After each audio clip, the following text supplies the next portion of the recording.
Yesterday morning, I was given some heart-sinking news.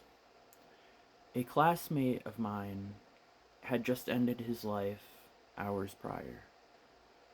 And it's a stark reminder of how very temporary life truly is, and how you can't have any idea when someone's last breath will be.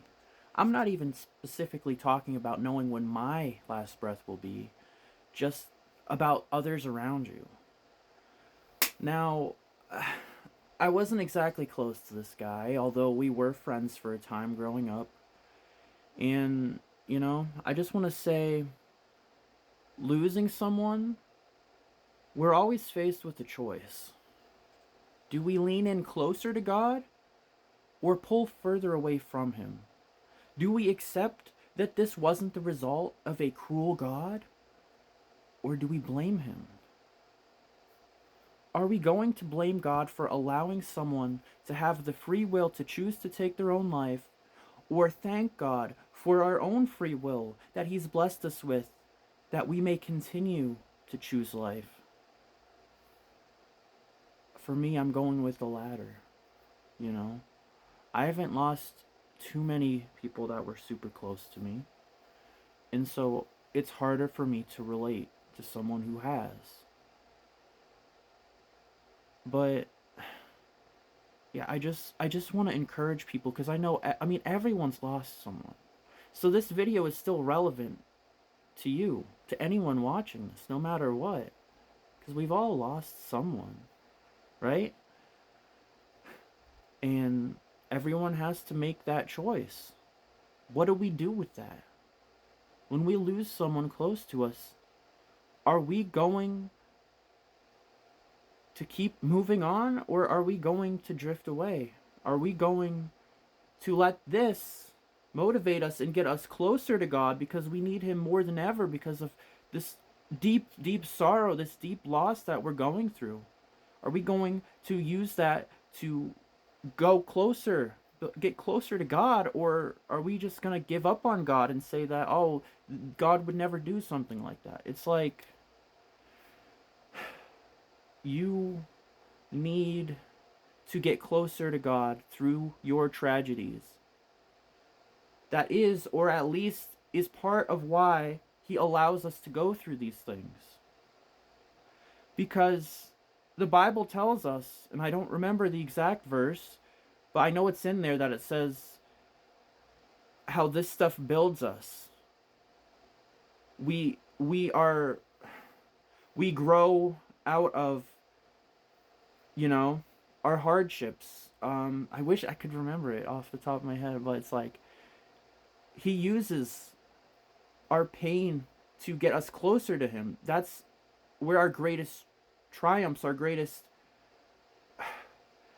getting closer to Him. That's how we do it. Like, in the most effective ways is through the worst, through the most pain is how we get closer to Him, how we truly get to know God in more intimate, more personal ways, because we have no one else to turn to. We have no hope outside of Him. We have nowhere else to go.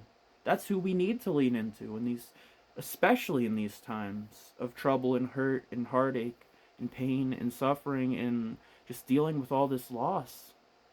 And the world, we know it's not going to get better. It's only going to get worse. And so, not to be too dark or anything, but we may end up losing some people close to us within these next few years, however much time we got left. And I just need you to always remember that you have to use that to get closer to God and not further from Him, to trust Him, have the faith. If you abandon God for losing someone, that's not faith. Faith is trusting in God no matter what. No matter what. This is not the first classmate that I've lost since graduating due to taking their own life.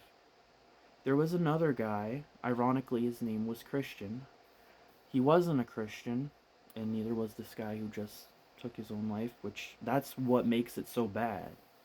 That's why it's so bad. The main reason, like, if a person died and they were saved, they have nothing. No, there's nothing to worry about. But that's when the real tragedies. That's what makes it so bad. But anyways, this Christian, his name, anyways, uh, few or so years ago, I was with my friends out of town, and I didn't see him, but they said they saw him at the restaurant we went to. Like, they waved to him or something.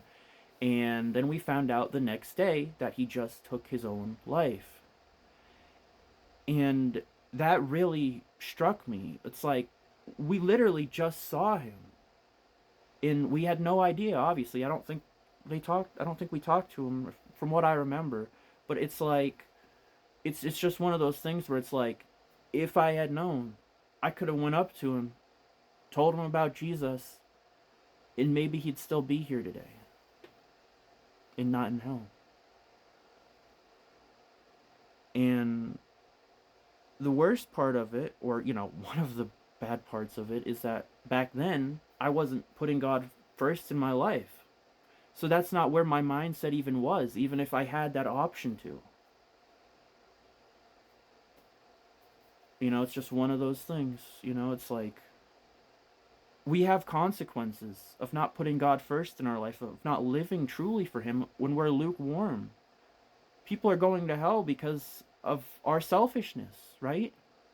Because if I was putting God first in my life, and if I had known, if I had reached out to Him, maybe things would have gone differently. I don't know. But at the end of the day, God and His omnipresence, He always knew what would happen, and He allowed it to happen, and that's that. We can hurt ourselves or blame ourselves or feel bad for feeling like we could have done more, but the reality is, we don't know. Maybe we couldn't have. Maybe there is absolutely nothing that would have changed these people's minds anyways. I mean, if God knew that they would turn to Him, He probably would have spared them, because He does that all the time. There are so many people that try and try and try again to take their own life, and God says no. And some of these people end up getting saved. Probably a lot of them.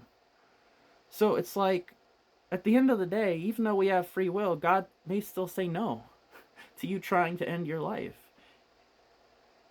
That's amazing. And if He doesn't, well, He's God. He knows everything. He knows what's right. He knows what's wrong. He knows what to do. So we have to trust Him no matter what. God's plan is always perfect. And if someone goes to hell, that was their choice.